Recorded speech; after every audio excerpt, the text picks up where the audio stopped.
Okay, well, yeah. So, well, why don't we first pick up with the casting process and Northern Exposure and how you fit those pieces together? Uh, well, we had a script, so and we knew. I said, you know, from the Charles Martin Smith movie, we had Native Americans, and I called them. Well, do you want my Indian story? Or? Yes, I do. I do. You mentioned it before, so let's Well, do I it. mean, because I'll say Indians, you go, ooh, that's a little un-PC or something. But anyway, of course, we had a. Well, I'll tell you the casting, and just remind me to tell you the Indian story. So we had a script, and we had Ed the Indian, and we had Jeff Sagansky suggested that the John Corbett character, it wasn't John Corbett at the time, should be a DJ, and that was a good suggestion, and so we made that. And I don't know if it was because of Good Morning Vietnam, or I don't remember what year that came out or something, but he suggested that, and that was Jeff, and that was a good idea. He had some other good casting ideas that we listened to, and wisely. There've been sometimes I've listened and I'm sorry I did. But the Ed Chigliak, the Indian, and Darren Burroughs came in, and he had what we didn't know at the time is he was blonde, and he had this black hair, and he was just great. And he was great. And so we said, boy, are you an Indian or something? He said, yeah. John Corbett came in, he had tattoos, and he had like a band around his long hair, and he was from West Virginia, which we made the character. In many ways, he's just the most charming guy and a lovely guy, but a guy's guy, and you could see why men and women like him. He is just a friendly, open guy. And although he's a guy from West Virginia, to me it was sort of like I mean, it's the difference between an academic and an intellectual. An academic is what I wasn't when I went to graduate school. I don't want to read secondary sources and parse it and all that stuff. An intellectual is anyone to whom ideas are real. And you can be a dock worker, you can be the doorman. And John, the character, was a guy who was interested in ideas. And you don't have to be educated to be interested in ideas. Interested in all kinds of things. And so he, of course, and he would be on the radio, and he was wonderful, and he would be reading these things. He had no idea what he was saying, and but he was game, and he was just great. And Rob, what we wanted is we knew he had a New Yorker, a quintessential New Yorker. And I'm Jewish, and so he'd be Jewish. But we didn't want a nerdy looking guy. Rob's a handsome guy, and so when we found him, we knew that he was the guy that we wanted. He hadn't done very much. He'd done a commercial for Trident, and I think he'd been in an episode of Tattingers, which was a Bruce Paltrow show that wasn't successful. But we knew that he was our guy, and we also knew that we needed a Maggie O'Connell, and we didn't have one until the very, very end. And what happened at the very end, we put her on tape. She was in New York, and we needed someone, and we looked at her, and she's beautiful, and Sagansky, and she just talked or something and we all of us said, she's the one, so we got her out there. What was fun when we were casting is we had the assistant, who was supposed to be an Indian woman, Native American, and the actress who ultimately got cast had driven her mother there, and she came there, and she was very good, but she was elderly, and we walked out and we said, who are you? And she said, well, that's my daughter. And they said, do you act? And she had never acted, but we just put her on tape, and she was great. And she was, and then we obviously had a lot of Native Americans in the show because we were up in the Pacific Northwest, and one of the things is there's lots of evergreen trees up there, and so never having been to Alaska, we both said, I don't know, could be Alaska, it's like lots of trees, snows, southeastern Alaska, where it's not, it's rainier more than, we eventually did go to Alaska, but not at that time. Neither one of us had been to Alaska. And of course we made a big mistake when I did the pilot. There's a scene where Joel comes out of the cabin with a rat on his golf club. And I remember, and this was a shot that I learned from Spielberg, sort of push in with him, but sort of as you push in with the camera, just sort of widen out, and it creates this kind of effect. So the background, you know, on him goes from being blurry to being real, and you realize where he is behind him. Well, what I didn't know is that they don't have rats in Alaska, you know, and but then now in the age of the internet, people would call him, that's a scene doesn't work. Well, nobody gave a shit, and maybe they wouldn't even now. So again, I learned another thing, nobody cared. So we wound up using a lot of Native Americans, and the thing that I learned, and it applied for when I was going to extremes, is something, and I don't know, maybe this is going to sound, well, I don't know how it'll sound, but it's kind of what I feel. You know, people like me and like you, we've had our picture taken since the day we were born. So a guy like me, I just am different once you put a camera on me, you know, than when you don't. Something happens.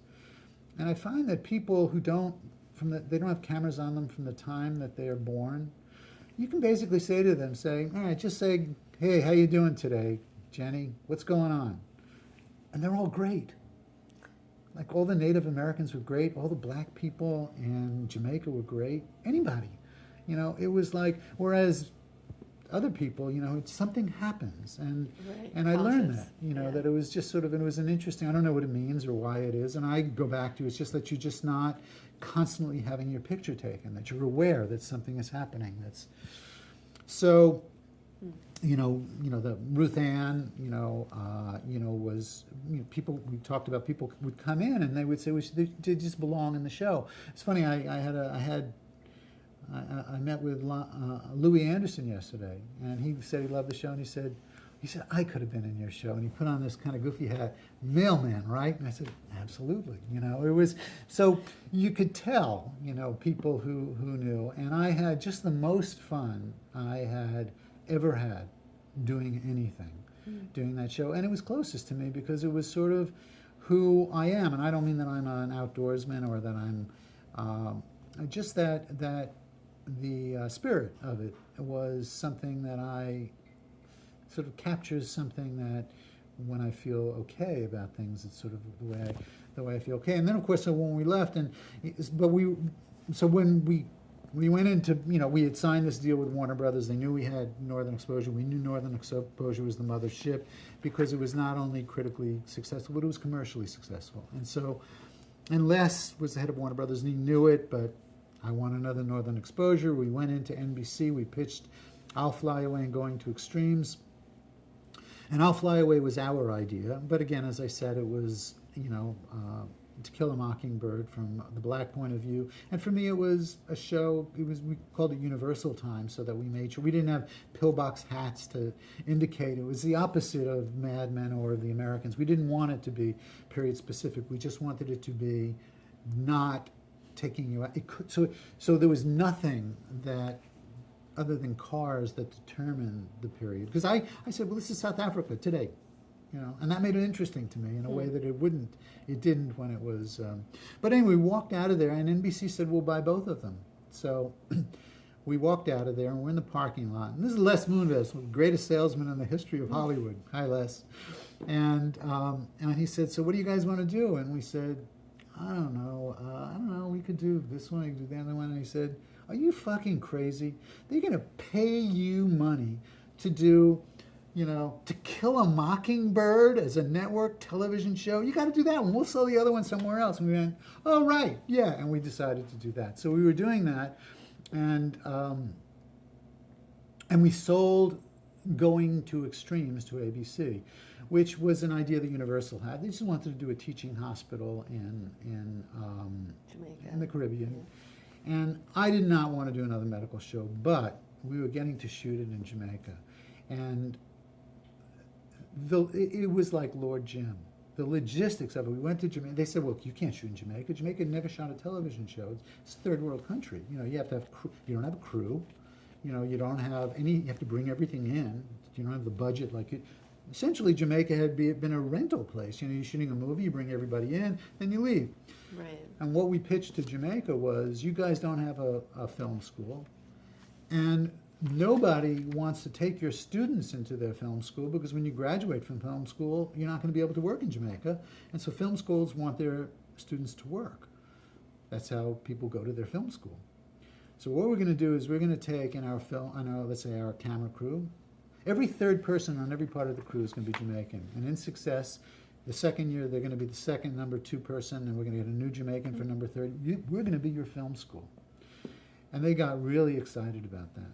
And I got excited about that because it wasn't about making a medical show. It was about painting bus stations. You know, we were getting robbed and held up, and there was crime, and they said, well, you got to keep, they know when you're taking the money to the bank, and, Wow. you know, you have to change your this. And we said, well, okay, if they know, then we just decided to paint all the bus stations, say, going to extremes, that we're adding something positive to Jamaica.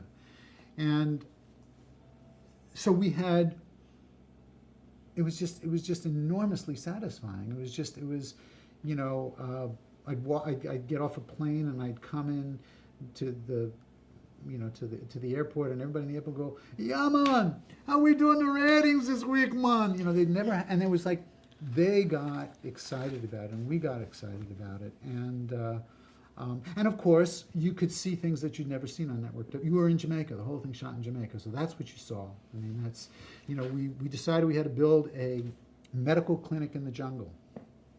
We were in the jungle, and literally, I kid you not, it was like The Walking Dead. People walked out of the jungle. They came out of the jungle. They lived in the jungle, and they came out with their little scythes or whatever you call it. Well, some woman is living in a lean-to who's pregnant with a little portable radio, and we say, okay, you build us. This is what we want to build, you know. And we didn't have a lot. My friend, who was a contractor in L.A., came there to build this thing, but he didn't work in Hollywood, and and then these people someone didn't even know how to sign their names. So how do you pay them? You know, how do you give them a check? They don't have a bank account. How do you? Everything was so interesting and so incredibly amazing. But we had 3 television shows, and as I said, John Falsey and I did not believe in redundancy. We were division of labor, and mine was Northern, because that was the thing I could do. John loved I'll Fly Away. He loved I'll Fly Away. And he made a big mistake, as he said in his mind, because we hired David to work on David Chase to work on, you know, I'll Fly Away. At that point with John, and I wrote the pilot and directed the pilot, and I was involved in the beginning, but then my thing was Northern. And John went to David and he said, okay, here's the deal, David. You can either run I'll Fly Away, or you can run Going to Extremes, which was brand new. Thinking he was going to pick Going to Extremes because it could be his whole thing. And he said, oh no, I'll Fly Away, because David loved I'll Fly Away too. So John was stuck with Going to Extremes, which he didn't love. And then he had a number of issues which came up. I don't know what you know about or don't know about, but everything sort of fell apart at that point. And that was, you know, we did some other things while we were doing it. Then John wrote the last.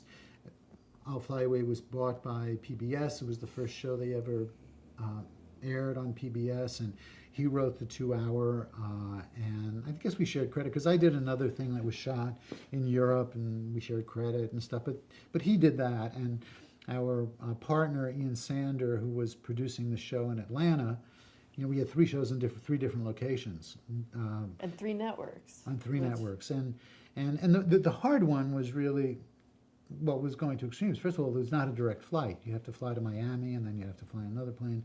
And you know, Seattle was okay because it's a 2-hour flight and it's the same time zone, but it was more difficult with I'll Fly Away. But then when I left, you know, I remember, and they, of course, did not want us to leave, but it wasn't about money. It was just, and if John would have done half, I would have done half, but. And you talk about regrets. I'm kind of sorry I left now. You're talking about Northern? Yeah, but I at the time I wasn't, and it's 30 years later, and now I have more ideas, so I would know what I wanted to do. But and I, you know, and they said, well, what do you think about David doing? And having David Chase do Northern Exposure is like having Wes Craven do Brigadoon. I mean, it was like so not him. I mean, David's enormously talented, but it's like. Why? But you know, but they figured they had all the people. They had Robin Green and Mitch Burgess, who we brought on to The Sopranos, and they had Martin Bruce Lee, who did all the music and brought on the Sopranos, and they had Andy and Diane, and we brought on the Sopranos. And they thought, well, these guys were really gonna, but they thought that David was a guy who could run the thing, whereas everybody else was the support. And of course, it didn't happen, and they brought in those two people, which neither John or I ever would have done, and they really ran it into the ground. And I know that David has said he never really liked the show, and he did it for the money, and that's okay. I mean, I get doing it for the money, but it was, when we left, it was a critical success, and it was a commercial success, and so he kind of ran it into the ground and blamed the ship for hitting the rocks. And I kind of say, you know what, man up. You know, you didn't like it, I get it, but you took the job. Nobody made you take the job, you know, and you fucked it up, and you blame the show. And then why'd you do it? I mean, you don't get to do that. And that's the only thing that's a little bit of a sore spot. I have become good friends with some of those people, and you know, so that was. But I never watched an episode of that after I left, and I never watched. Well, those were really the two. I didn't watch the second year in Amazing Stories either. But again, it's not because I was mad. It was just like, it was too personal. It was just, why? What, you know, it's kind of like, do you want to go to your ex-wife's wedding? I mean, what's the point of that? What do you think you're going to get out of that? Right. You hope they're happy. I mean, you really do. If it's your ex-wife, you know, it's like, I don't really. Well, okay, you get, now maybe there's a better example. I mean, if it ended well, whatever that means. So, and then, you know, then John and I, you know, ended our partnership, and it was amicable, but he had his own issues, and I, you know, had made a movie, and I wanted to do different things, and I didn't know what I wanted to do. And again, it goes back to, I didn't know, each stage of my life, I didn't know enough, and so not knowing enough, it was ignorance that made me brave. If I would have known how much money it was going to take to send two kids to college and raise them, and to, you know, maybe I wouldn't have left, you know. I didn't know. I thought, I have more money than my father's a tile man. Are you kidding? I made more money. When I went to Hollywood, if the devil would have come to me and said, here, sign a contract, for the rest of your life, you will get paid $100,000 a year, I would have felt like the luckiest person on the face of the earth. So I wasn't, you know, I wasn't like some of these guys you read about. I get it, but I thought I was like, shit, man. I don't need planes and boats. I got a house, you know. I got a life. I go on vacation. So like your dad said, my head's not big enough. My head wasn't big enough. I mean, I didn't. But I just didn't know what I was, and then I was very happy. Like you had said to me, well, people don't know how hard it is to make pilots that don't get picked up. I loved making pilots that didn't get picked up. For a while, I directed pilots. It was the best gig I ever had in my life. I mean, I don't know. Really? Because essentially for 3 months, it's making a movie. It's for 3 months, you work for 3 months, you get to do everything you do when you make a movie, except it's over in 3 months. It's not a year and a half. But what happened was at a certain point in the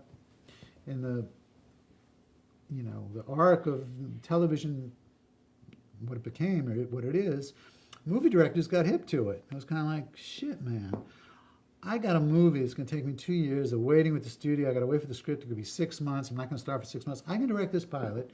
They're going to pay me a lot of money, and if it goes, I get a fee for every episode that's on for the duration of the show. So all of a sudden, guys like me were in competition with Barry Levinson and Spike Lee and all these guys who basically, Stephen Freed, great directors. And so some of them stayed in it, but most of them didn't, you know, they weren't getting, and then, so it got usurped to a certain extent by big-time movie directors, and for good things and for bad things. I mean, you know, the good thing is you have a wonderful director. The bad thing is they're used to shooting 2 pages a day, you know, that they're used to getting what they like, and all of a sudden everything is compromised in a certain way. And to a certain extent, what you find in people who like TV, like me, they like the the limitations that are put on it. And you'd say, well, what do you really like limitations? Yeah, you do in the way that you like the limitations if you're writing a sonnet. I mean, the fun of it are the limitations. You like the limitations if, why don't we all play tennis without a net? You know, it's the net that makes the game fun. You know, so for certain people, and for other people, maybe it doesn't. I don't know, but for me, it did. But it's interesting because when I, first came back to New York before the Americans, and I was teaching at NYU, and I was teaching in a class in television, and one of the kids said, "So do you watch a lot of television?" And I said, "Well, not really. I watch a lot. What I do is I watch a lot of sports. I watch a lot of sports." And I like nature programs. And, I binged a couple of television programs, but I was never a big TV watcher. And they would say, do you have to watch a lot of television? I go, well, I don't really know. I guess I read where some people say that you need to know what's going on, you need to be up on things. And I said, but I don't. And I don't because I think I'm better than it or because I'm going home and I'm reading, Finnegan's Wake, I mean, I watch sports. I watch, ESPN and those, as my wife would say, oh, you like to watch the guys yell, Yeah, it's like, yeah, I like to watch the guys yell. And one girl raised her hand in the class and she stood up and she said, chefs don't cook at home. And I was like, well, that's it. Otherwise, it's like I'm spending all my time trying to come up with television shows. Why do I want to go home and watch television shows? Right. If you're a bus driver, you want to take your bus on a vacation. I mean, it was like, I never thought of it. I never did until she said it. And it was like, and I don't know if it's true or not, but that's why I never really did. And so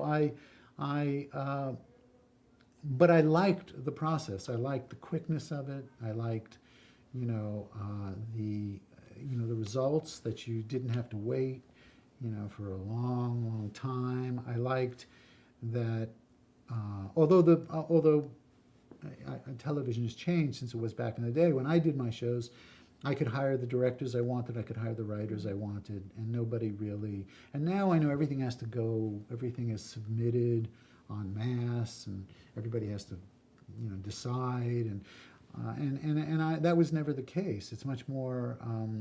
I knew when I was doing a show that the network owned the show, but once they owned the show, they didn't really care what I did. So you didn't have S&P or censorship issues? We had censorship issues, but that was not that was the network they were going. Like, so what you would do is you would leave something in, and that would be a bargaining chip, and you knew you'd have to take that out, but you didn't really care. Do you remember, for instance, of something they... I don't remember things specifically, but I know it was always the case. I mean, you knew what you couldn't go. I mean, yeah, if you're going to have them say, boy, fuck you, I mean, like, it's never going to happen. Right. So if you would, and then occasionally for fun you would do it and you wouldn't pick that and they wouldn't care. It was kind of like learning about the editorial thing where they don't see the trick and they go, well, they don't care that you say, I'm gonna touch your Sasquatch, or I don't know, you would say something stupid, and there were things they didn't care about and then things that they would care about, and you'd go, this is nutty, but no, there wasn't the sense that, if you wanted a guest star, you didn't have to get approval.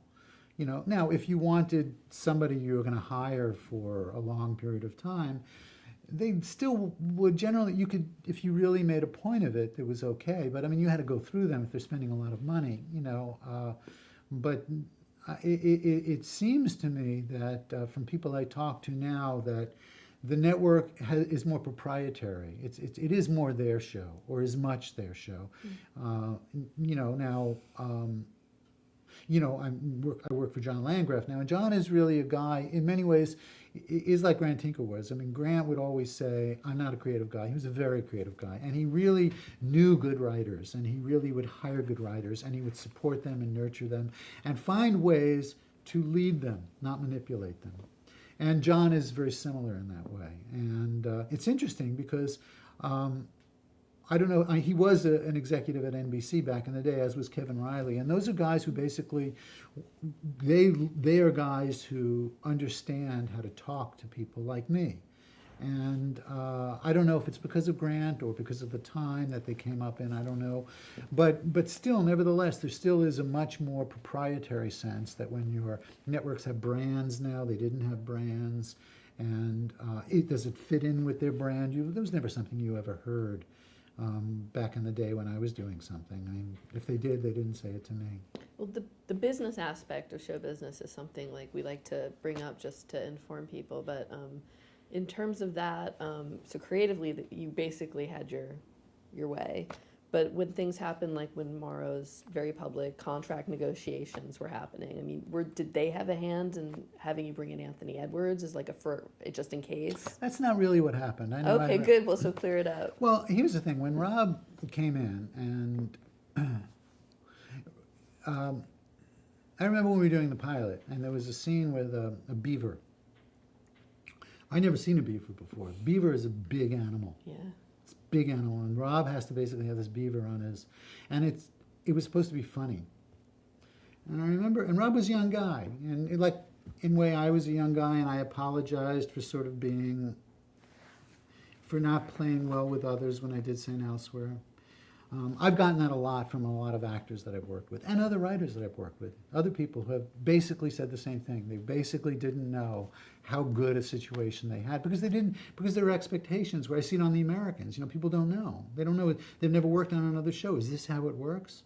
Is this not how it works? So when Rob came in, he was a young actor and a talented guy, and he had dreams and ambitions and stuff. And when he was with the beaver, he wanted to be in control. And the bottom line, he was scared shitless, and that's what made it funny. And I remember we had a talk about it, and I said, Rob, you're blowing it. You're not funny. And I said, you don't have to try to be funny. You are a guy in fucking Alaska, in the middle of fucking nowhere. And we did an episode called Brains, Know-How, and Native Intelligence, which is something I live in New York. New York is the most sophisticated provincial people on the planet. Nobody knows how to do anything in New York. And everybody knows everything about everything. They know the best wine, they know the best restaurant, they know the best show, they know why this movie is better than that movie, but nobody knows how to fucking fix anything. And then people who know how to fix things, and they don't know what the best wine is. They like the big bottle that's $5 as opposed to the little bottle that's $4.50. And so he didn't know anything either. He'd done a Trident commercial, and I remember one time we had a big fight, and it was a very loud fight on the set, and it was tradition of an actor, and it was like, don't give me this fucking bullshit. I mean, you were in a Trident commercial. And so when Rob was not happy, and so when he wanted to leave, I said, you could go. Go. And I remember I was thinking, what am I going to bring in? And I thought, and I understand this is really sad, I don't know why I thought of him. I thought of, not that I would have gotten him. What's his name? Who played OJ in the... Oh, God. He was a young guy. He was a black guy. I thought, well, I'm going to bring somebody completely different, I mean, it was like, and by that time I said, it's all of these people, all of these characters are great characters, and it's the town is the star, and it'll be a loss, but go out there, go find out what's out there. So, and then the studio didn't believe me, and the network didn't believe. They said, you're going to let him go? And I said, yeah, he wants to go, let him go. It was like Chuck Rosen was a writer friend who basically was working on the First Aid, and then he got a job being the showrunner of 90210, and he said, can I go? And I said, absolutely. You want to go? You can get a better thing? Go. Life will go on. I learned, everyone is expendable. Everyone. I'm expendable. I mean, and I was the head of the show. We're all expendable. So Anthony Edwards was not about that. What it was about was we were doing a show that was supposed to be in Alaska, which is pristine. And by that time we had been to Alaska. In the second or third year, the state of Alaska flew me and Falsey up there. And we went over Prince William Sound where they had the oil spill. It's the most incredible thing you've seen. We saw moose, and we saw, go into parks or just land where they had bald eagles, like Christmas decorations on the trees. It's an incredible place. It's just an extraordinary place. And I want to do something about the environment. And I have a nephew who basically, this was back in the day when everybody talks about gluten, and he discovered he was gluten Intolerant. Yeah. I didn't even know what that meant. And it was like, and I didn't know people. And he said, well, I can't have this, and I can't have that, and I can't have this. And then he found out he had a couple of other allergies. And then I read something somewhere about a woman who was somewhere who found out that she was allergic to civilization or something. And I thought, well, yeah, everybody's getting cancer. It's like, even today, it's the same thing. It's like, if you want to know the one I had dinner with my friend Bob Azell, used to be the science guy at NBC News, and he said, what disease is? The disease that people get more and more of when they go older. He said, cancer. He said, here's this. And I said, so if you think about why, all of the stuff, the air's polluted, the water's polluted, we're eating bad shit. It's like, so I thought, where's a place except to do? And they made that movie about the Bubble Boy, and so it was like, let's bring Anthony Edwards in there, and not that he's going to replace, Rob, and it was a way for me to do something that I wanted to do, and and I'm sure that my leaving sort of made Rob sort of was like jump ship, but I don't know that he would have left. Maybe he would have left, maybe he wouldn't have left, but it was the choice that they made to replace him is what sort of killed the show. And it's not that they're bad actors or something. It was just so, it was so not the spirit of the show. Why are you doing that? And I'm sure that it wasn't just David's decision, but I blame David for that. I mean, you can't blame the show. Yeah. He doesn't like that. Somebody showed me something. What doesn't he like that you called it a non-judgmental universe?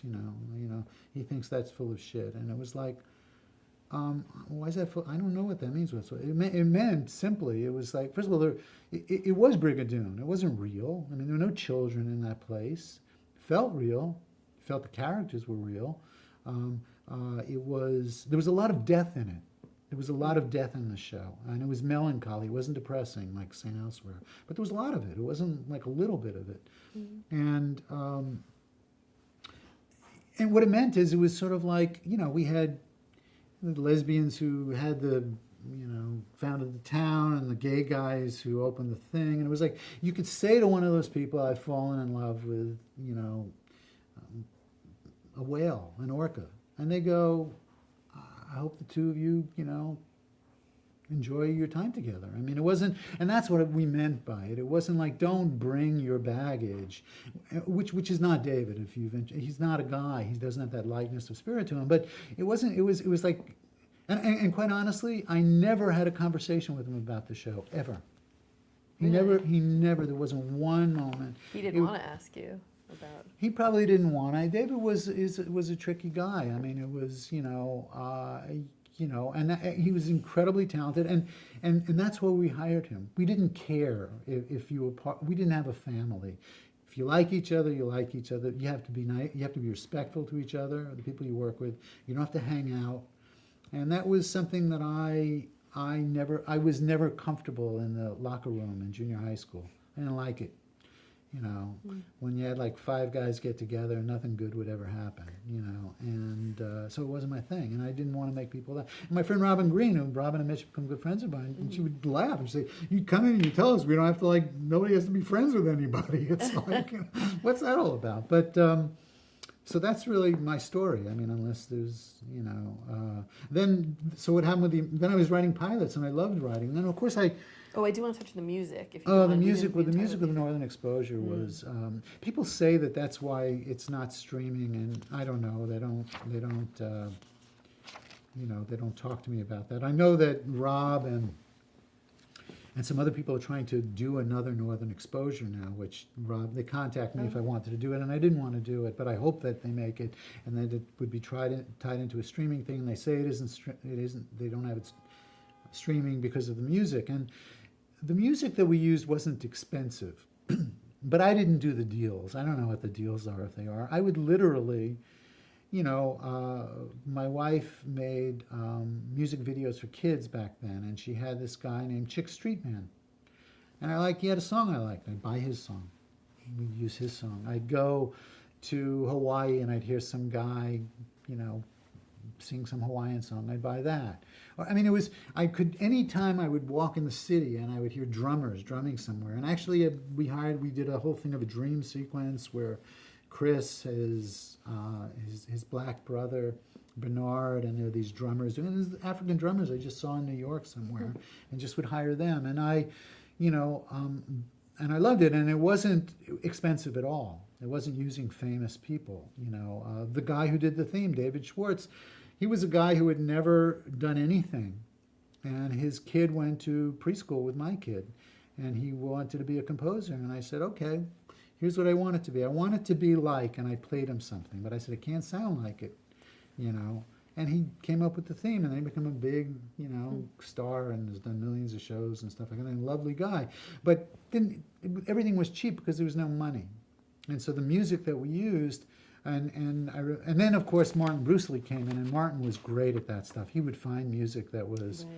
you know, just He was extraordinary. young guy then, right? He was like an AP. He was, and I knew him because he had done it on 30-something, which was Marcia Hershkovitz and Ed Zwick show, and that show had been canceled. And they said, you got to hire Martin. And he was a lovely guy, and he was from Bemidji, Minnesota, where they had the,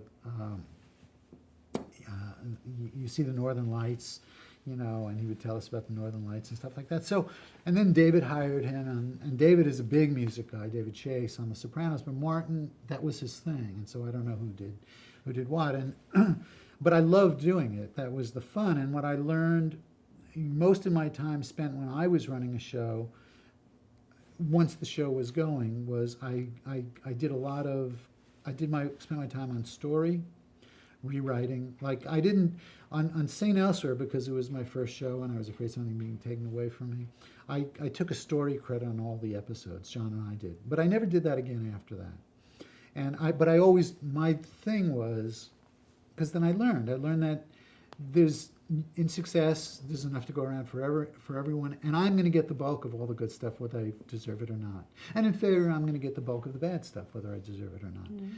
So I stopped taking the story credits but I worked on story, and I did rewriting, and I worked on editing.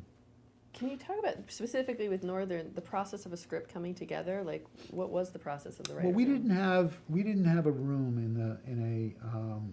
in the way that people talk about the room, and like most things in life, you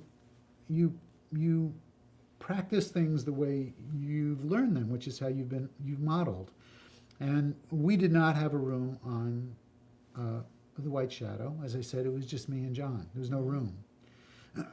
So consequently, we didn't have a room on St. Elsewhere. I didn't learn with a room. That doesn't mean that we didn't work with a writer. If you're going to write an episode, we'd work with you. We'd say, this is the story you want to do, and then we'd work with you on another episode if we're doing anything. So we would work, but we would not be 8 people sitting in a room.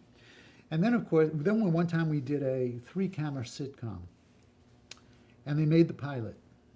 I'd never done one before. John hadn't done one before. And it was the most surreal experience I've ever had working on it. Not only just, you have 3 cameras and the way they block things, and then they brought on all these comedy writers into the writer's room, having to come up with a joke, because you can't really just, I don't know, tell me a good joke, they've never heard before. I don't know, it's like, sounds like one of the worst jobs ever. To have to, that. So, and it was just weird, and that was a room. And so I guess the notion of a room came from sitcoms, when Neil Simon and Woody Allen and all those guys would sit in a room. And so then they basically moved it over to dramas, but I didn't come out of that. And Marshall Hershkovitz and Ed Zwick didn't come out of that. And a lot of the people, I don't know how other people do things. And because again, it's like when you're a kid, you don't know if your family's happy or unhappy because it's the only family you've ever had. You don't know what any other family's like. That's what a family is. And if you learn how to run a show, that's how a show is. So, for example, when I came on The Americans, there would be a room. But I was never a fan of the room because I didn't know the room. And I would tell the guys, I said, it's, just sit there. It's like a waste of time, and I would tell FX, I said, everybody just, you'd sit there for a room. To me was useful when a showrunner knew what he wanted and you could help the showrunner solve their problem. But it didn't become that. It became like everybody sitting around. So, hey guys, what are we going to eat today? I feel like Chinese. I feel like some Thai food. Let's get Greek. We had Chinese. It's absurd. It's political. And of course, the room has its own hierarchy, and that the people who are most vulnerable are the people who say the least, even if they know the most. And it's only the big guys, it's the guys like me who don't give a shit if you fire me, who are going to not shut their mouth. So it can be useful, but only what's happened on The Americans is we don't really have a room anymore, and I don't know if that is partially because of me or completely has nothing to do with me. And I think that the guys have learned that it's easier for them to do it the way they're doing. That doesn't mean that they don't they do it. They do it the way that they knew the model that they had inherited, and then they figured out their own model. And when I was talking to FX about this, and I'm a consultant, and a consultant is really most useful in the beginning when you don't know what the show is, and then if there is a major change in the show, like you lose the main star, because then you've got to rethink it. That's sort of the main value. But generally in a show, but as the show moves on, the guys know what they want to do, and so your job is really to help them do just what they want to do. They're not questioning what I should do. They're saying, this is what I want to do. So your job is to help them do what they want to do, and so the job changes over time. It's been very humbling and a tremendous learning experience. It's funny because I love the guys on The Americans, Joel Fields and Joe Weisberg, and it's their show. That doesn't mean that I don't contribute, and I try to, but it also means that they also know what I won't do. And I'm not interested in doing busy work, and they don't ask me to do it. And that's our tacit understanding with each other. But the first year, when Joe, who created the show and is the guy who had been a CIA agent and knows that world, and I don't, and Joel Fields, who is a great producer and is a producer and knows how to put things together from soup to nuts, and a very good writer, and I've known him for years, and it's why I'm here on that show. So we would have a writer's room in the first year, and because there was no money, it's the first year show, the cable show, it's a lot more money than the 829 grand, but the only person who really had any experience was me and Joel Fields. Wonderfully talented writers and lovely people who have gone on to more successful things, but most of the time is me talking. And when Joe would come up with something, and I didn't want to say, well, that's like a really stupid, terrible idea, I would go, well, you could do that. And of course, he's a very smart guy. And what he did for Christmas presents, he made up T-shirts, and on the back it said, well, ... you could do that. And I had to learn to just keep my mouth shut, because then he also learned what he could do and what he couldn't do, as he found a smart guy and figured out how the thing worked. But there was a point at which they would come to me and they would say, look, if there's the room and you feel it's a waste of time, you can leave. And they weren't saying it being passive-aggressive. I said, really? And they said, yeah, you can just walk out. And I remember one time there was a room, and they had left or something, and it just was one of those things where everybody is just sitting around going, I don't know, maybe we're going to just, and I just said, well, okay, I'll see you guys later. And they were like, where are you going? And I go, no, they told me I could leave. So, but I came out of a different thing. And I remember once talking to FX about it, and, I didn't want to talk myself out of a job, because I think I really do. These guys would think that I am helpful to them. But I was telling FX how I felt about a consultant, and then they told me about Noah Hawley, who I don't know, I've never met, and he does Fargo, and Fargo is great. Mm-hmm. Both Fargos, I loved them, and I binge watched them. And they said, well, Noah first had a room, and then he realized it wasn't working, and they just fired everybody and decided to do it himself. But I mean, it's where what it does is where it can be bad is when it gives plausible deniability for a showrunner, which is, well, you guys have to come up with things that are going to be great for my show. That's basically, tell me a great joke. That's not useful to me. Now, it doesn't mean the showrunner has to know everything. It just means the showrunner has a strong point of view. And on The Americans, Joe and now Joel have very strong points of view, and that's helpful. That's what that's what defines the show, And our job is to try to give them what we think is what they want, given the strong point of view of the show. You're not like breaking the story. You're not breaking the. Well, in the beginning we were. In the beginning we were, and that was something. And then they realized, well, they're breaking the show, but then it's not the show that he wanted to do. And as they had to learn, okay, so now they had to take responsibility. If you want it to be the show that you want it to be, then you have to do those things. Mm-hmm. And so they do those things, and they don't take credit on any of the stories that they come up with. And they're grown-ups and they're great guys, and that's why. But for me, it was a real shift, because I hadn't worked as a consultant on someone else's. I hadn't worked on someone else's show in a long time. I'd done rewrites where they gave me a credit but I just rewrote something that somebody hired me to rewrite something. I didn't, I didn't actually participate in it. Right. And they know that if they need me in the first year, Joel was sick for if they need me to do something, I will do it if they really need me. And that's a good thing for them to know. But at this point, they don't need that anymore. And it's it's the fifth year of it's going to go one more year, and it's a critically acclaimed show, and they know how long it's going to run. So you'd have to be a total complete schmuck not to do exactly what you want to do. If somebody says this interview is going to end at 2:00 and we're never going to see each other again the rest of our lives, I mean, it isn't like we're going to extend it if it's so great, and it's not like we're going to cancel it before if it's so terrible. They're giving them giving them the opportunity to wrap it up in the way they want to wrap it up, and that's the best gift you can have if you care about what you're doing, and it isn't so much, oh, I hate this character, I didn't like when they did that. If I were those guys, and I know that because they're, Joe's a spy, he's quiet, he doesn't really care, and it's not because he doesn't care about people, it's kind of like he's doing what he wants to do, and why shouldn't he? It's not like he's trying not to do what you want him to do. It's just like, okay, so you have a different opinion. You would do it differently. Do your own thing then, and do it differently. And I respect that. It is, it is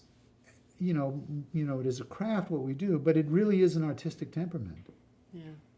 And some people have it, and some people don't have it, and some people have it on their show, and some people don't have it. And that's what a good showrunner has. They know what they want the show to be, and a room. I know people tell me they sit in rooms for 8 or 10 hours, on great shows. People tell me they sat in the room in The Sopranos, and we sit there and be like, your ass just hurts. That's the bottom line. You're just sitting there, and it's, So we no longer have a room on The Americans. There's no room. Maybe there will be again. Maybe something will happen, and they'll have a problem. Kill everyone off, so they'll have to bring the room back. But anyway, so that's. Well, we are gonna slowly start to wrap up, but because this is also for the Writers Guild, especially, I want to just talk about your process for writing. If you have any routines, any. Do you use a typewriter? Do you use a notepad? Just anything that you could explain. Well, about I have what your one own thing. process is. I started, I'm like it's like the history of man. I started writing by pen or pencil on yellow pads, and then I went to a typewriter and I typed, and now I work on a computer. And I can't imagine ever not having worked on a computer. And also, I'm getting older, and my memory, and I don't mean my memory. You said, you have a great memory, Josh. But, I forget words sometimes. Thank God for the internet and Google. It's like, really, I don't know how I could do it anymore. And there's a line that Samuel Beckett had where somebody, I think it was Samuel Beckett, they said, well, how are you going to write when you can't remember anything anymore? And he said, he used to worry about it. And then he realized, he said, I'm writing better stuff than I ever have before. It was kind of like you have those 5,000 words that that are all you need to write great stuff. For certain kinds of writers. So the internet and working on a computer is how I work. The one thing that I do, and I've shared it with some of my friends, Henry Bemmel, who was a brilliant writer. I don't know if you know who Henry was. He worked on Northern Exposure, worked on I'll Fly Away, then he worked on Homeland, he created some shows, he did some movies, he was a novelist and a short story writer, and he was a very good friend of mine. He died a few years ago. And I shared with Henry, the thing is, for writers, I share this with them, and it works. I have friends who do this, and I talked to Louis Anderson about this. I'm curious to see what he comes up with. Story is artificial. It's manufactured. It's engineering. That's what it is. It doesn't just spring out of. You could read Coleridge's Kubla Khan. He said, I had a dream, and then I wrote the poem the whole next day, and there it was. But for the most part, it is like writing a song. Part of this artificial process is a script. A good 1 hour script can't be 12 pages, and it can't be 120 pages. It's like a sonnet. It's got to be, now they're down to 40 pages on The Americans as time, it's no longer an hour, but it used to be 55 pages or whatever. So your good story has to sort of incorporate, there are limits on it that are defined by the medium, that are defined by the business, by advertising, and they're not creative decisions, they're business decisions.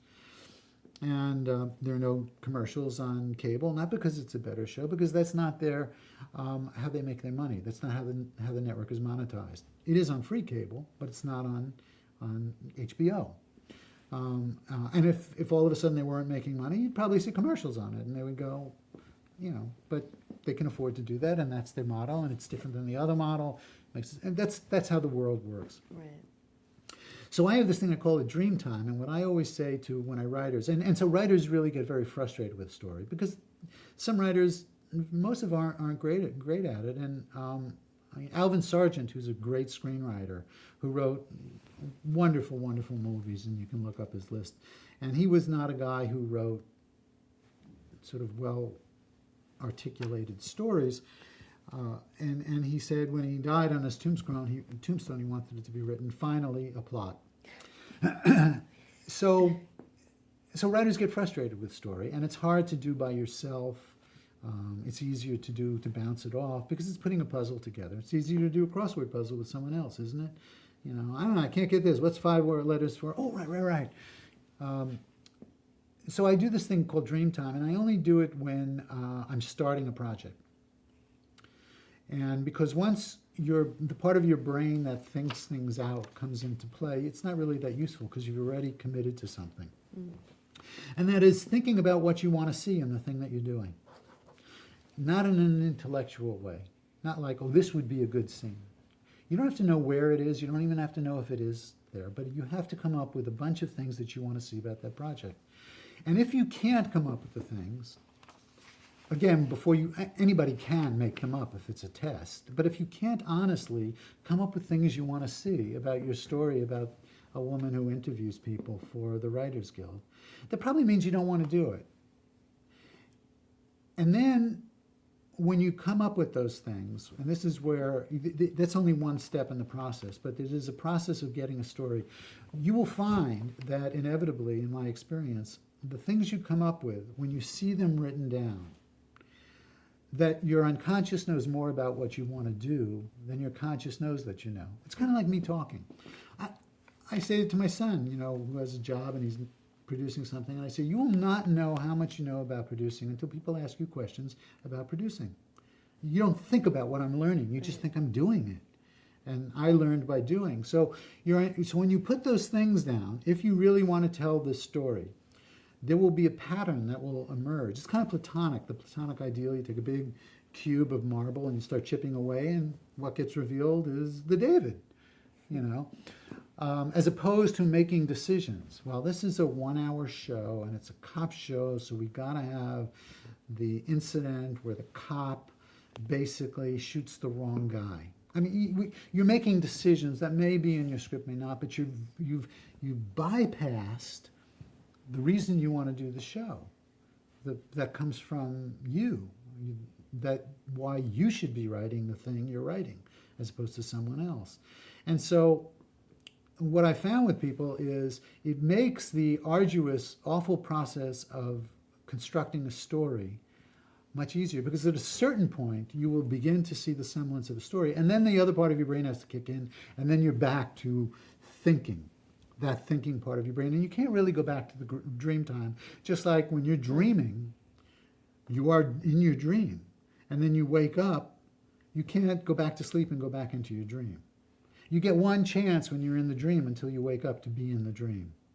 Now, Marshall Herskovitz gave me one of the best, it applies to writers as well, when I said, what do I need to know when I direct? He said, remember what you see.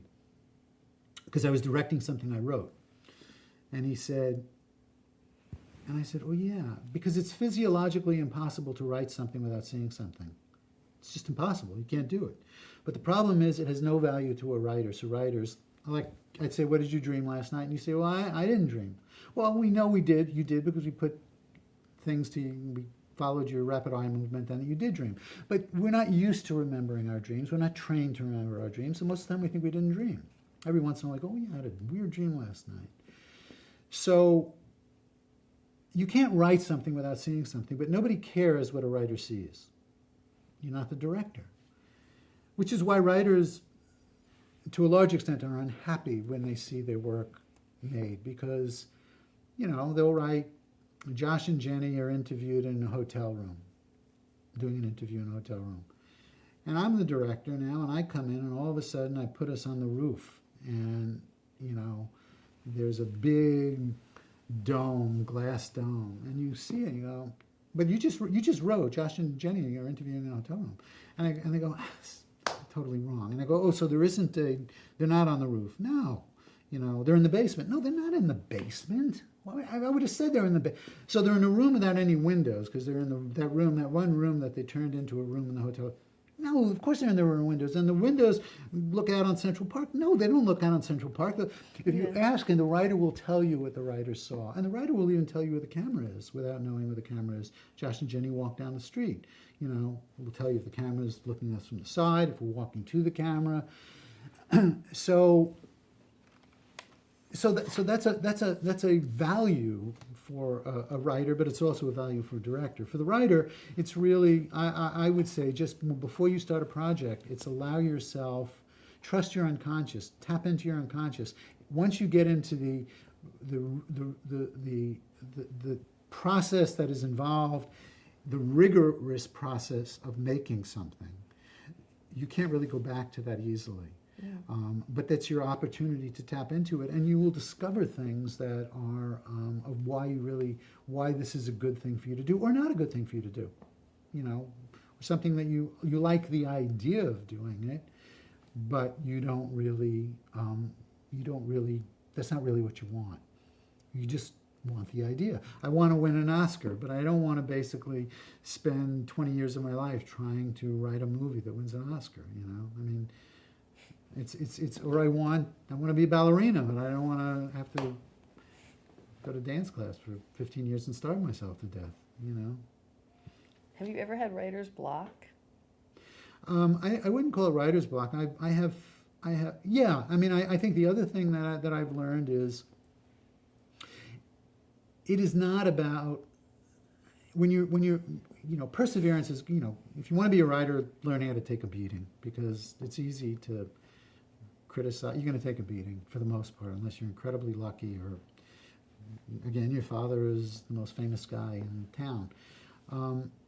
And when you have a block when you're writing something, people just generally think, well, I'll just punch through it, like, you know, like a runner. It doesn't work. What I find when I have that is I have to go back. The problem isn't what I'm perceiving as the problem. The problem is something that's earlier.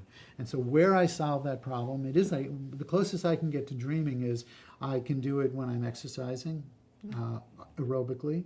I can do it when I'm driving, which is why people love to drive. People say, oh, they're not going to give up their car because they don't want to ride public.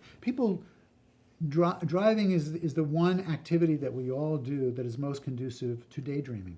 Yeah. Because a part of your brain is occupied, the part that makes sure that it doesn't crash, and so the rest of your brain, and that's the part that is thinking things out.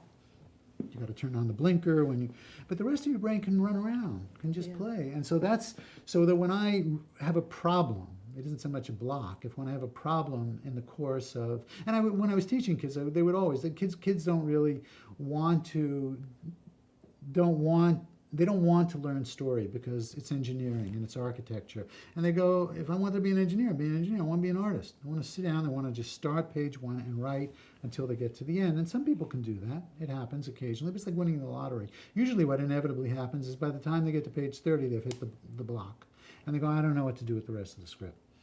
And so you got to go back to the beginning, and you have to set up in the beginning where your script is going to go, so that you can't just solve that block, you know, where you go, oh, I'm just going to take a TNT and blow up the block, and now the script has become something else.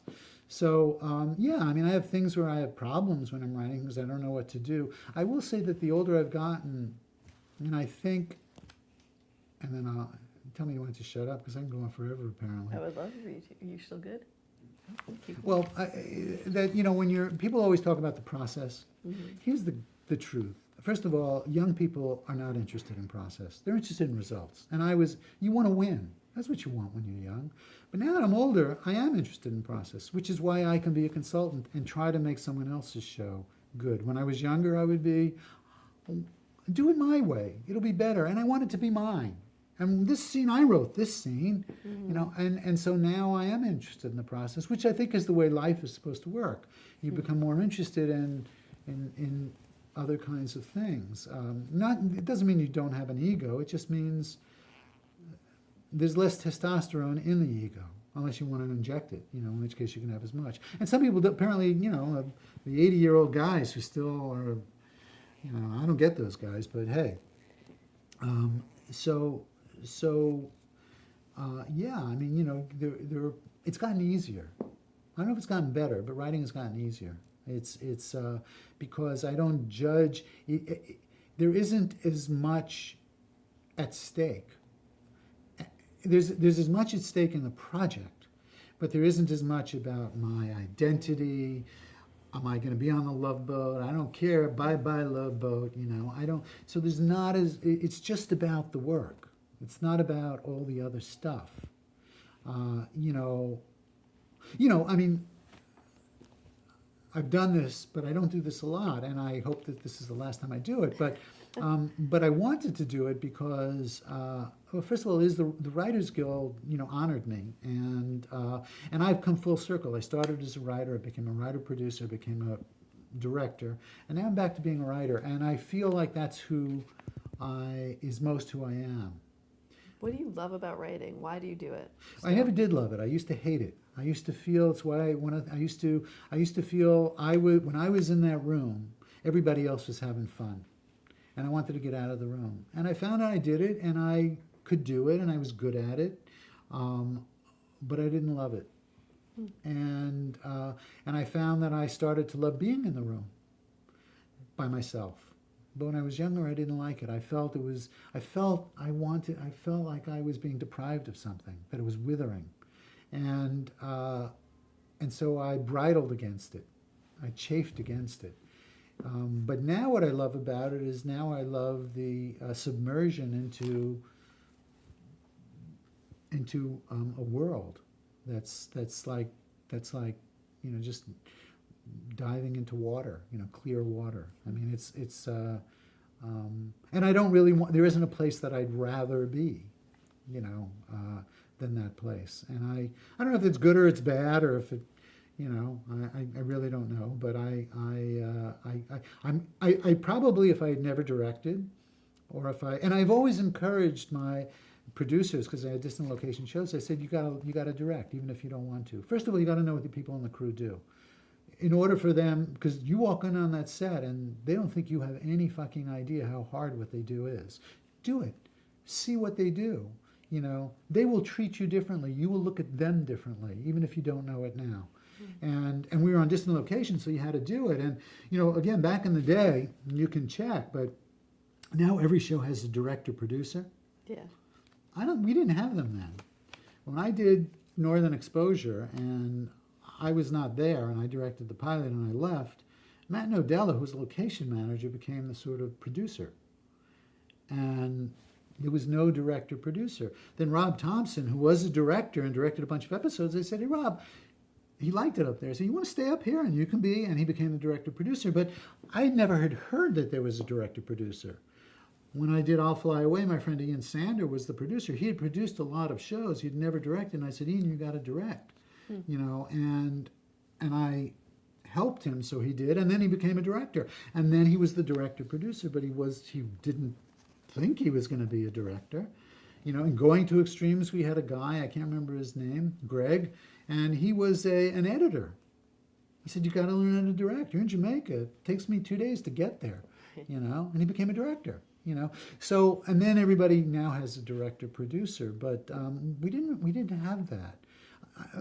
But Botchko had Greg Hoblet on Hill Street, and I don't know if that's what he did, but I don't remember that back then. Now everybody, has them, and I guess that's the way it is now, and it's probably a good thing, but it's just different than the way it was. In terms, you've given some great advice, but is there anything that you wish you would have known when you were starting out that you would impart to someone today? Well, or when you say wish I'd known, changed so much that maybe. Well, here's the thing. It took me a long time. I started out by saying, somebody asked me to write a spec script. I wrote one act. It's useless.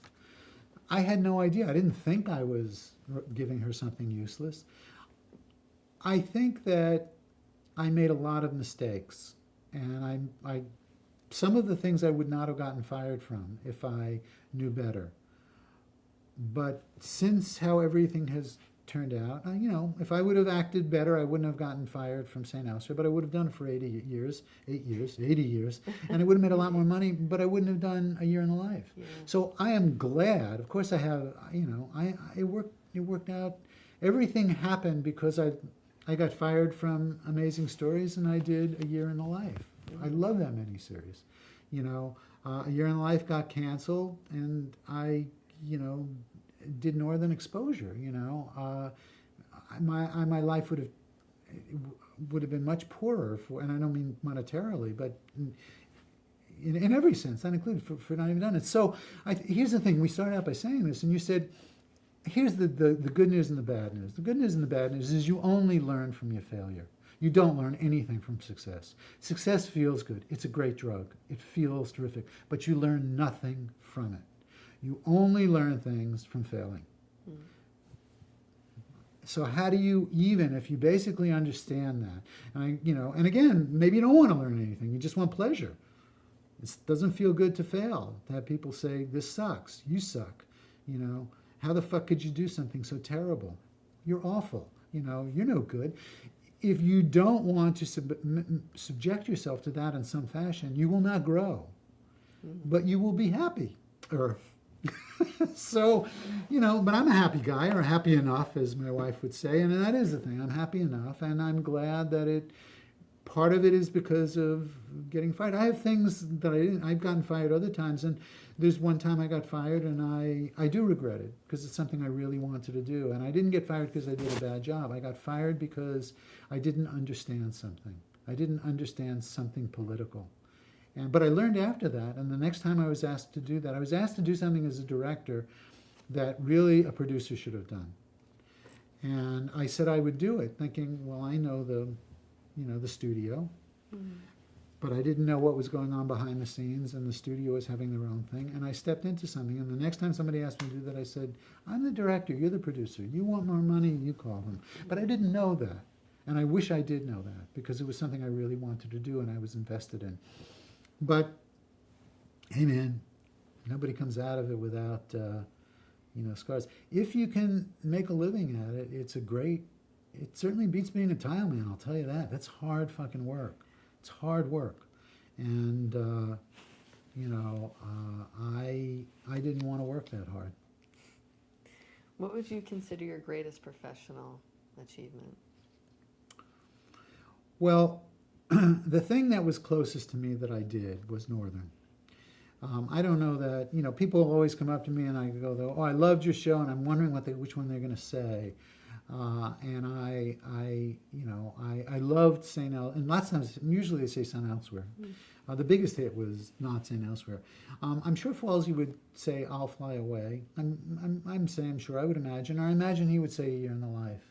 The miniseries I love. The series I didn't love as much. They changed it. It became about grandpa and kids. I wasn't that interested. But the series was about adults. There was really no kids, and I loved doing that. But I did different things, and I didn't want to do the same thing, and I still don't. I mean, I still don't, want to. I tend not to look back. I don't want to revisit things. I prefer to look ahead.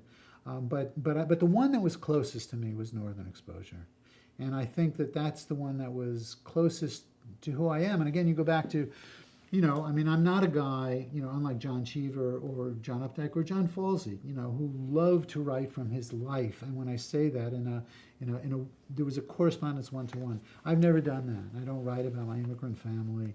I don't know why I do it or why I don't do it. But I know that, but if it comes from me, I trust that it's informed by who I am. Mm-hmm. And so whether I'm writing about an American Indian, and I never did tell you that story. I have it down here still. Yeah. Well, it's who I am, but I don't write. People say, oh, do you want to write your memoir? I have a friend who's writing a memoir. And I go, I will never do that. Not because I'm afraid of, I just have no interest in that. In my life, I'm not that interesting to myself in that way. I'm interesting in terms of what I think to me. Maybe not to other people, and they don't have boring ideas. you know, but that's what's interesting to me. So I'm not interested that I grew up in the apartment building I grew up in. Everybody grew up somewhere, rich, poor, whatever.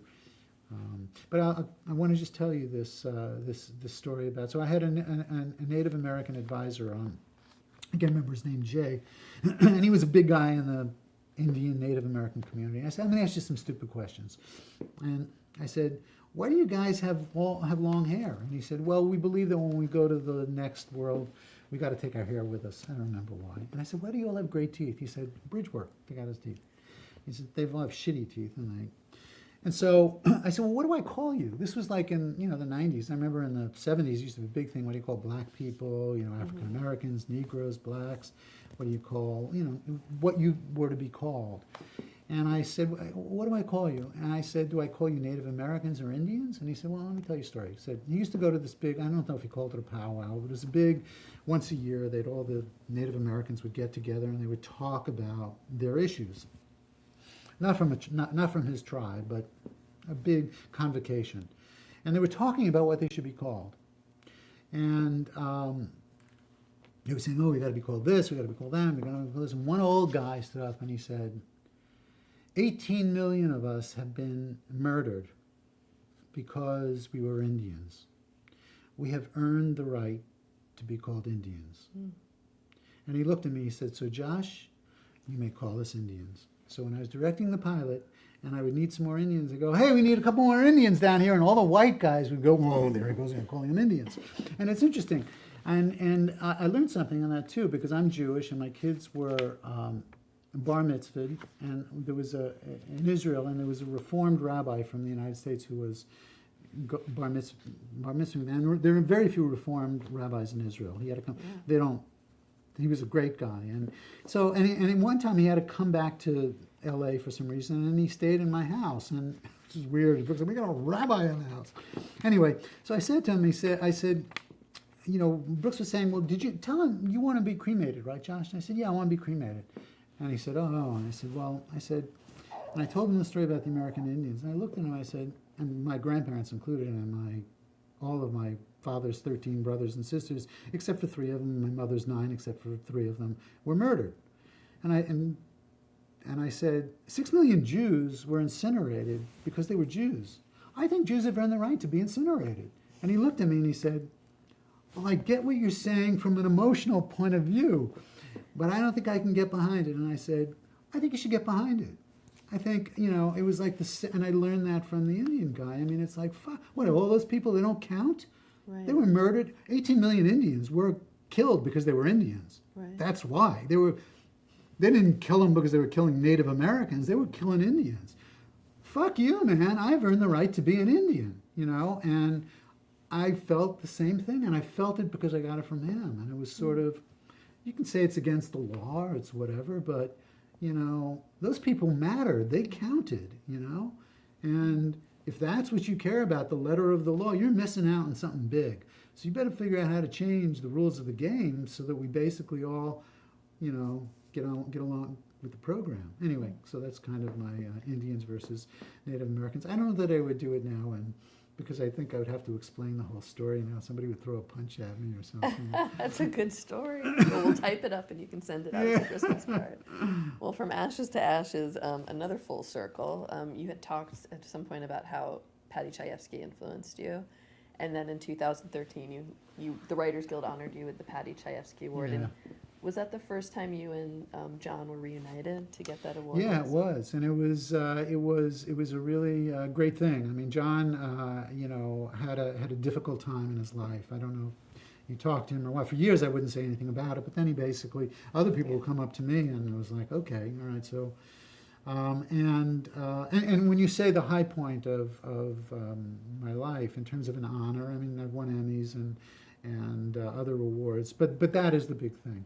You know, the Lifetime Achievement, the Patty Chayefsky Award. And it's kind of why I did this. It was the Writers Guild, and when speaking to Elias, I have gotten a lot from the Writers Guild, you know, and I feel about the Writers Guild, not exactly the way I feel about City College, but to a large extent I feel that way about it. I feel that the Writers Guild, even though I'm not a joiner, I'm not a fraternity guy, I'm not going to be amongst, you know, I'm not going to be walking behind the Writers Guild. That's not who I am. The Writers Guild, that touches me in a deep way.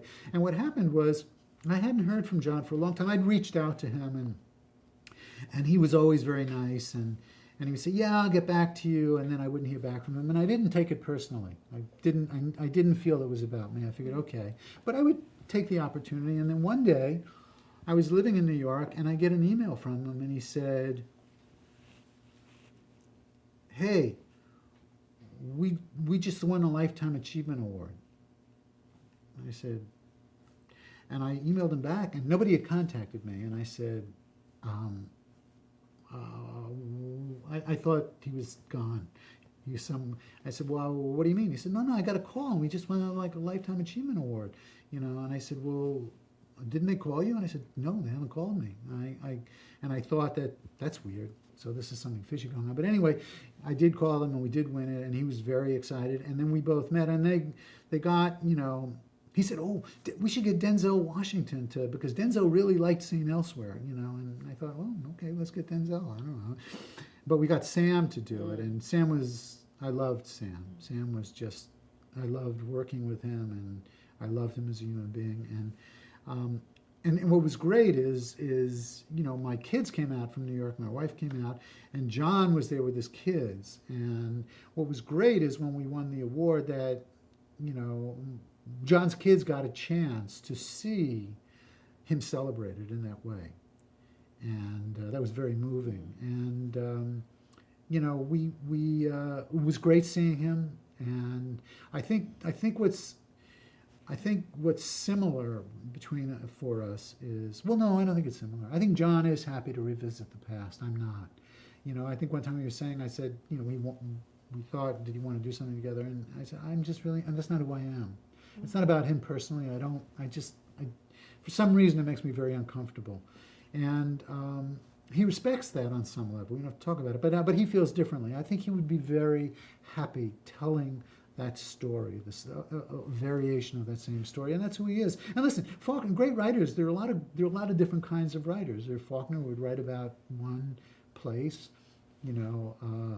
James Joyce, and then there are people who are drawn to different kinds of things. And I'm that way, and he's not that way. He comes at it from a different place. So it was a great thing, and it was, I didn't know Patty Chayefsky, but people don't really watch Hospital anymore. And it was interesting because when I was teaching, I really don't know. I would talk to the kids about the Elam comedies, which were the 50s British comedies that, and I would show them to the kids or tell them to watch them. They couldn't even tell that they were comedies anymore because comedy changes over time. And I don't know that people would know that Hospital was a black comedy anymore. I don't know if they saw it, but it would really affected me, and of course Network did as well. And he did this. He did a similar. He did. I mean, he's a great writer, and I'm not suggesting that I'm Patty Chayefsky, but he did also combine comedy and drama, dark humor. So that it wasn't broad, absurdity. And I think, when people talk about, it's funny, I was talking to somebody and they're saying, what do the golden age of television, there really was the first age, and then we know the third age when The Sopranos, when things became serialized, and, it was, serialized is the big thing. And of course with cable you could, violence and language could change, and, so that changed. And really, again, it's because the vectors changed, the delivery systems changed. It isn't like, poets in the 16th century were not as good as poets in the 20th century. It's just the rules of the game were different, and the rules changed, and then will change again. And then they would talk about the second age, and they would start with like Hill Street, and then they would go through Seinfeld or something. And look, they're all just ways to name things, but it's changed, and it will continue to change, and the delivery systems will change. And so as the delivery systems change, the way it's shot will change. People say, well, what's the biggest change? I don't know. Maybe it's that the television went from being square to rectangle. I don't think it's a minor thing. I think it's a big thing. Yeah. But there are lots of things, and again, it is a business, and as the way that the business is monetized will change, then what people who develop content like me, the kind of content they would develop will change. And so really we are all, as they talk about this politically or in more serious ways, civil rights, or we are all on the shoulders of the people who came before us. It's just the way it is.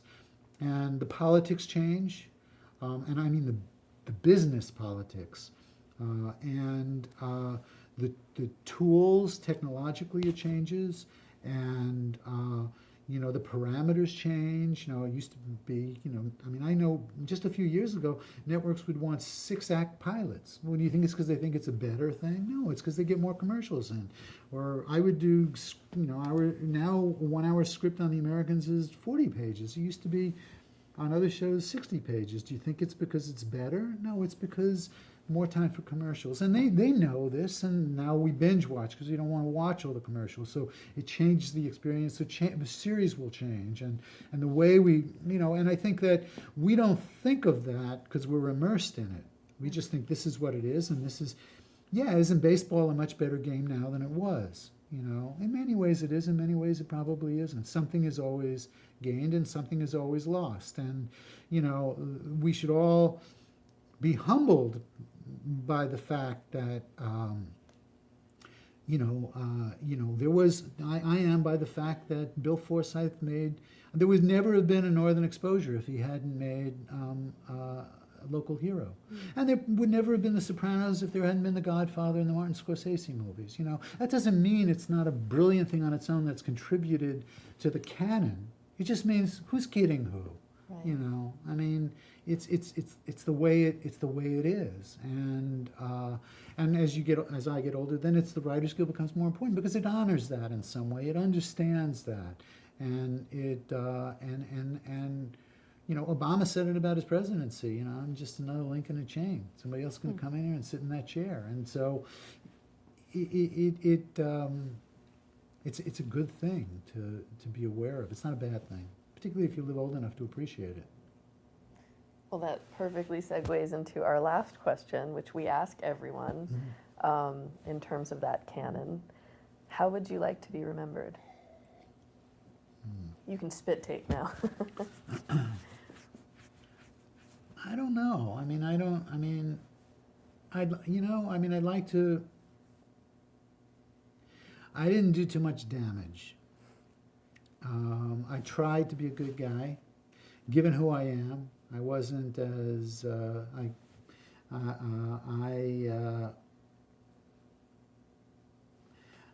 I got much more out of life than I ever dreamed I was going to get out of life, given where I came from.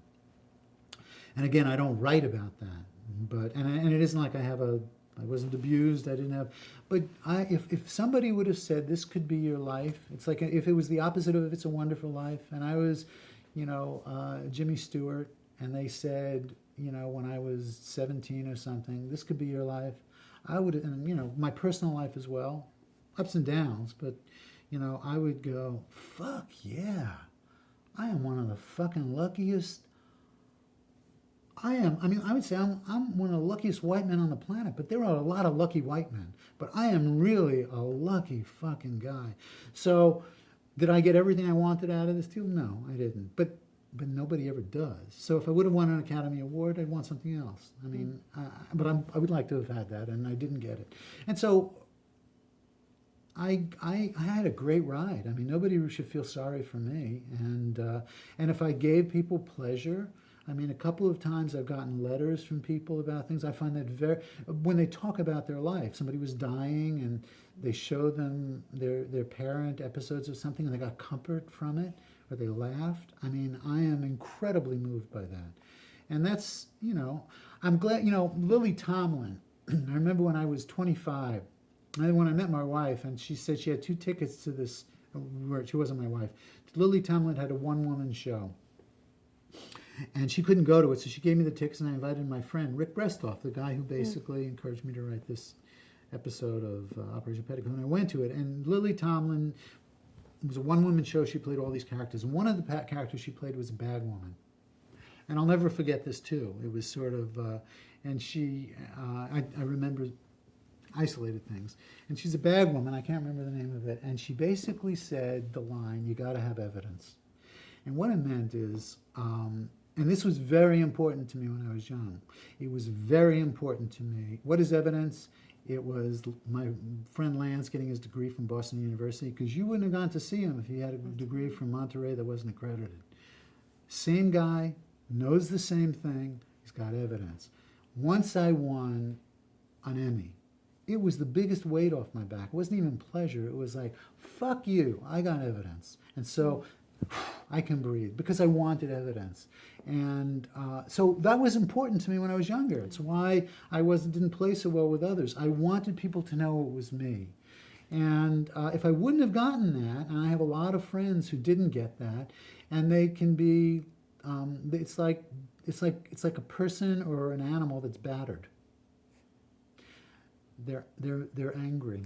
They're not happy. They never got that. And I didn't get everything. I didn't get an Oscar. I didn't get whatever. I got a fucking Lifetime Achievement Award from the Writers Guild. Yeah. You know, I got some Emmys. I got, I can, okay, I don't need 12. I got them, I got Peabodys. I got other things. I got evidence. And so now I can forget about evidence. So I don't understand people who are insatiable. I don't understand them. I don't know if I'm not even saying I think it's bad.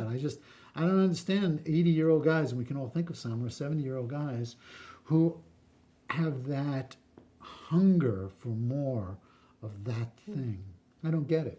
It's like, what a waste. So, it goes, how do I want to be remembered? I don't know. There's a part of me that doesn't want to be remembered, but I don't want to be remembered badly by my children. I want them to, that's the most important thing, that they think I was a good guy. And I fucked up in ways, but I tried to do good by them, And I try to think that I had some integrity in terms of the work that I did. I mean, it was television, which now has become like the go-to medium, but it wasn't. And so that was a good thing. You were kind of the stepchild, and now, But Steven Spielberg was as close as I ever came to somebody who was like, truly had a gift. He basically said, it's difference in this and this. He got it, and shit, man. I mean, we've only done some of the stuff he's done, Anyway, that's it. Josh Brand, writer. There's still time for that Oscar. No, I don't think so. I kind of like what I'm doing now. I like the process, and I love working on the Americans. We didn't talk about your current projects. Is there Blood Ivory? Is that thing happening? Or? No, I basically, that ended poorly for me as well. And again, but it didn't end poorly. I loved that project. It appealed to me in a way that, and I actually loved what I did for it. But as there was a change in the people who hired me to do it, and then they wanted something different, and I didn't want to do something different, and so we agreed. They didn't invite me to leave, because once you get successful, they don't do that anymore. They invite you to continue with the process, but to rejigger the process. And if I would have not been the old successful guy, then they probably would have invited me to leave. But I didn't want to do that. The project, and they said, well, if we had told you we wanted it to be this, then would you have done it? And I said, no, I wouldn't have. But that was a great project. And I've done other projects that are still out there, and I keep looking for something that really interests me, and I don't know that I don't know. I mean, I don't just do something for the sake of doing it. But I never really did. I mean, it wasn't sort of my thing. Like my wife, gives me and I'll say, well, well, they want me to do this thing, but I'm not going to do it. She goes, you never do anything you don't want to do anyway, so why even talk about it? I don't really do something I don't even want. the Coke commercial got you to Tuscany, so. Got me to Tuscany. Plus, I had never done a commercial, and I thought. And I like doing new things. I would love to have made another commercial, but it didn't happen. But and they paid me a ton of money, and I was running around, and I got to, I like to do new things. There are things I'd love to do that I don't know, that nobody really would hire me. And I'd like to write a musical, a Broadway musical, but I don't know anything about how to do that. But I would be really jacked if I could do something like that. I don't want to do another. I wouldn't be jacked to do another medical show or to do. I don't want, for years people would want me to do another Northern Exposure because for good or for bad, they never were able to sort of recreate it. They tried, Right. but there was something. It was like a souffle. There was something that sort of worked, and so they would come in and want me to do it, and I just never wanted to do it. I just never. It was like, and it wasn't. It was just. I wouldn't want to do I'll Fly Away again. And people would say, well, we could do I'll Fly Away with. I was like, why? Why do that? I don't get it. But I know really talented people who are very happy to do, and now it's become very popular. I mean, don't get me wrong. Rob Morrow, I hope you sell Northern Exposure, and they get to stream it so people can see those things, and they'll give me checks for the streaming thing. God bless you, and all the people who do it. But I don't want to do it. And so it's not like I secretly hope that they, do another St. Elsewhere, go for it, man. Have a ball. But no, it doesn't. So I don't know. I mean, the good thing and the bad thing is I don't really have, you got to fill the time.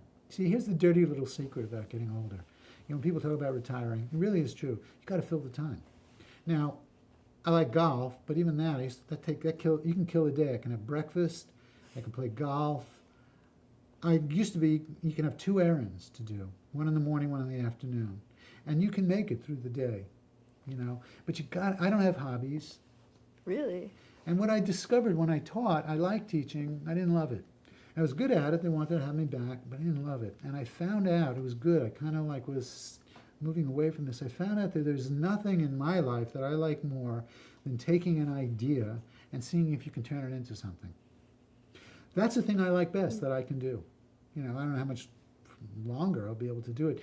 But of all the things that I could do, I mean, I can't play basketball full court anymore. I decided when I was going to be one of the guys who would go up the court ass backwards. I was done. I can't play sports the way I used to do it. It isn't so much the doing. It is taking something, an idea, and trying to turn it into something. Given who I am and my skill set, and being interested in an idea and being interested in shaping something and from an abstraction to something that is concrete, that's the thing I like to do more than anything. So mentor, basically. I do, and that's why it's actually part of being a consultant. They don't need me anymore as a consultant, but that's a lot what it was. And part of that was learning how to play well with others. It was to understand that Joe Iceberg, this was his show. He knew this world, and they bring in a guy like me, not even me. Is that guy going to try to take it away from me? Is that guy, if I fuck up, that he's going to talk to the network behind my back? It was a way of understanding, because I came from that, of there's nothing up my sleeve. I don't want your job. They could bring a Brinks truck to my house. I don't want your job. I would like to be a part of you doing the thing that you want to do. And that is, so it's not mentoring for a student. It's sort of, it's participating in a project that you think has value. The Americans, whether people like the show or don't, first of all, it's one of the greatest titles, along with A Delicate Balance, ever in the history of titles. A show called The Americans about Russian spies is brilliant. And the other thing is, it's a great idea. It's a subversive idea. You can say anything you want about religion, about marriage, about the United States, and you have plausible deniability and cover because they're Russian spies. So they can be fucking like banditos with other people and they're in a happy marriage. They can be whatever it is. It is such a brilliant concept, that people sort of buy into. And so I knew that it was a great idea. Is it the show that I would do if it were mine? No, it isn't. It probably wouldn't be as good. So it's good that Joe listens to Joe, and Joel and Joe listen to each other. But there's an element of that, which is mentoring, but also being interested in process for the first time. You get older, you get interested in process. You don't get so much interested in the result. You're immersed in it, and that's satisfying. And in the beginning, you just want to win, man. I want the evidence. I want to. Now, it was interesting. I got nominated for a writer's writing award for the Americans 2 years ago, and I was like, I didn't really. And then when it got closer and closer to it, and my son came with me. He was living in LA at the time, And I turned to him at a certain point and said, I want to win, you know? And I was like, and I really, it was like that old feeling. It was like, it wasn't like I don't give a shit and I don't really want to be here, but the show didn't get on. It was like, I want to win. And I, for the most part, really hadn't felt that in a long time. So maybe I'll feel that again. Who knows? Well, maybe you'll win. Maybe And I'll we'll win. see you at the Emmys. That would be a cool thing. I hope the show wins it. That would be great. Yeah, it's a great Then show. everybody can celebrate. Well, is there anything else that we haven't covered that you would like to talk about or address? I don't know.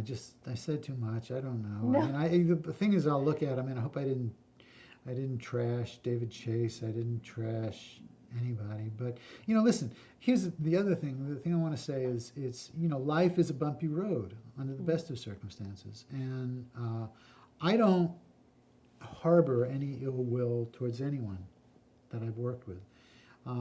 But you know, like I said, I've gotten a lot of apologies from people who did nothing worse than I did, from, you know, who acted out, and they acted out, and usually young people act out. It's more understandable when they're young. It's one of the great things with working with the guys on The Americans is they were in their 40s when they basically had that success, and you want to hopefully have learned something by then, that, you know, we're all dispensable.